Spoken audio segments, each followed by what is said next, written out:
noong ika-19 na siglo sa panahon ng pamumuno ng Kastila. Ang Dasmariñas ay orihinal na tinatawag na campus na nangangahulugang katapusan ng kagubatan sa lokal na wikang Tagalog. Ito ay dating baryo ng Imus, dating bahagi ng isang malawak na Recollect hacienda na sumuporta sa iba't ibang gawaing misyonero ng Recollect sa Pilipinas at sa Espanya. Sa lugar ng Dasmariñas, dito natin bibisitahin ng isang fancier. Kaya atin ang pakinggan, atin ang panoorin. Ano, sama kayo sa pagbisita ko? Tara na!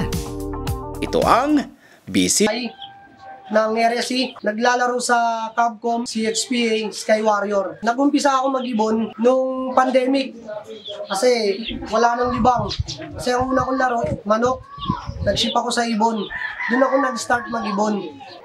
Ang una kong race sa Capcom South, ito yung naging achievement sa pagtsatsaga ko. Sa ngayon, yung natapos na karera, kahit pa paano. Sir, magandang hapon. Magandang hapon din, sir. Yan, Salamat sa pagbisita sa aking Muntinlupa. Ayun, ako po ay natutuwa dahil nandito po kami para bisitahin kayo at ma-share yung mga konting kaalaman nyo para sa ating mga newbies na bisitero. Salamat at nagawi kayo rito sa akin. Karangalan ko, napunta kayo dito sa sulog ko. Ayun, salamat din po. Isang Sir, malaking kamusta po? Paglalaro nyo this year at saka ng mga nakaraan pa? Yung una kong race, maganda naman ang nangyari. Ito yung napanalunan ko nung una kong race. Una kong race sa kanila. Yung ngayon, maganda pa rin naman ang nangyari kasi kahit paano may pumesto sa nilaro kong ibon. Sir, balita ako, isa kayo sa nanalo sa club na nilalaroan nyo, no? Ano po yun? Unang-una kong sali sa club, sa club ko mismo ako naglaro kasi yung mga kaibigan ko doon naglalaro. Kaya doon ako napasali. Yun ang una kong achievement sa kanila. Ito yung una kong laro, una kong achievement. Ano po sa ang pagiging newbie. ibon na ginamit nyo? Anong bloodline? Yung side ng tata, yung cap, full sayon. Yung hen, finisher ng Tacloban, hindi ko na tanong yung bloodline. Ang banggit lang sa akin, finisher ng Tacloban. Saan po galing yung mga ibon nyo? Yung cap, nanggaling yon sa kaibigan ko, kay Arnel. Kaibigan ko sa pagmamanok. Kaya ako nakuha sa kanya yung ibon kasi may nagtigil siya mag-ibon. Binigay ko sa akin yung ibon, yun, binili ko. Yung cap, binigay sa akin ng bayo ko. Doon ako nag-start sa isang pairing. Oo, isang pairing lang. Isang pairing lang, nag-start ako. Yun yung una kong paanak sa kanila. Ito agad yung nakuha, yung pairing na yun, silang dalawa. Ito agad ang nakuha. Unang laro mo, ito na kagad. Unang laro ko ito. Sa Capcom.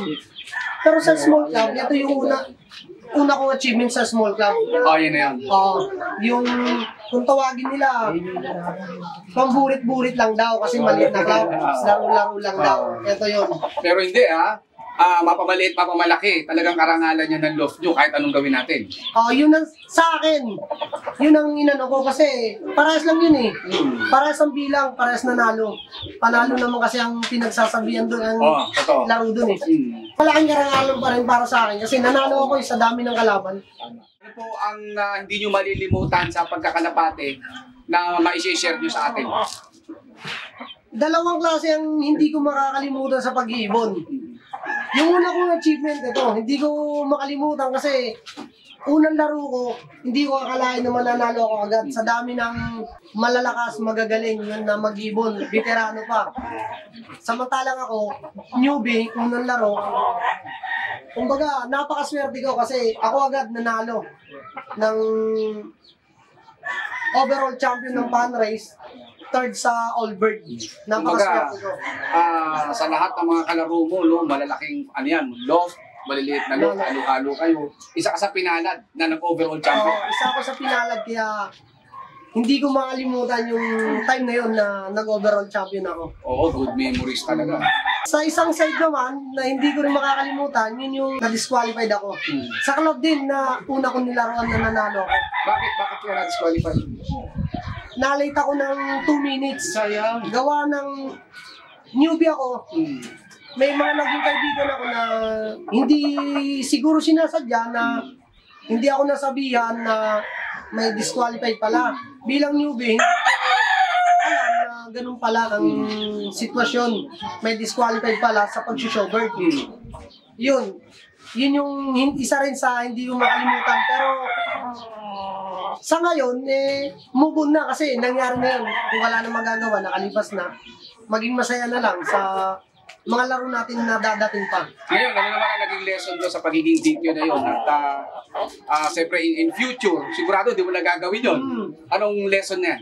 Ang lesson na nakuha ko doon, maging maagap at wag nang antayin may magsabi na keso ganon, ganyan. Sa sarili na mismo natin, sa akin, sarili ko, inaagapan ko na ngayon. Masishare ko din sa inyo yun na sa mga newbie na mag-iibon, hanggat maaari, wag nang maging kumpiyansa.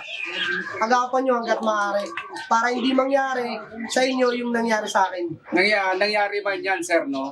Sa isang banda, nandyan na yan, nagkaroon ka na ng lesson para sa sarili mo, para sa susunod ay mas pag-igihil pa. Mas pag-igihil. Pero, sabihin na natin na ikaw pa rin ang nanalo.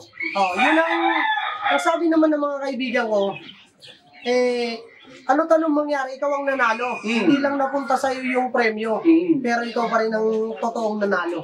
Ayun, at ako'y naniniwala sa susunod, mauulit-uli ang panalo na yan. Siguro, sana, maulit natin ulit kasi yun naman ang goal natin manalo, makilala, dumami yung kaibigan.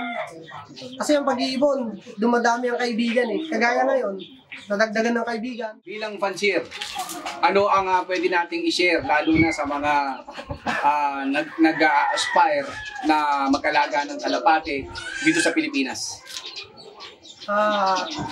Kung hanggat maaari mag-ipon para makakuha ng magandang ibon, makakuha sa tamang nag-iibon, maging matyaga lang kayo, tumutok sa pag-iibon, kung anong gusto nyo makuha, tutukan nyo sa goal na gusto nyo marating. Ito nga pala yung ibon ko. Pinangalanan kong Android 17. Kasi 17 overall to. Ngayong nilaruan ko sa PSU. Super set partaker din siya sa natigil na laban. Itong ibon na to, pinangalanan ko Miss DQ. Ito yung ibon na disqualified sa akin nung summer race sa Capcom. Pinangalanan ko sa kanya DQ kasi yun nga, na-DQ siya. Ano to? First overall ng Young Bird, Old Bird, double category champion. Itong ibon na to. Ito nga palang ibon na to, pinangalanan ko aswang kasi napakapangit ng itsura. Second overall ng Old Bird, ngayong katatapos lang na race. Sa sa Sky Warrior na club. Ako si Gary Lagumbay, naglalaro sa CHPA, Capcom, Sky Warrior. Salamat pala kay Bisitero sa pagpunta sa aking munting loop. Karangalan ko ang mapunta siya dito sa muntikong loop. Shoutout pala sa tropang Capcom. Tsaka shoutout sa kaibigan kong tatlo na solid na sumusuporta. Tsaka dito sa tropa. Shoutout kay Mark Estrada. Ngayon nasa barko, ingat ka lagi dyan. Shoutout din kay Richard D. Guzman. Tsaka kay higit sa lahat kay Wiwit Loop. Salamat Bisitero sa pagpunta sa aking loop.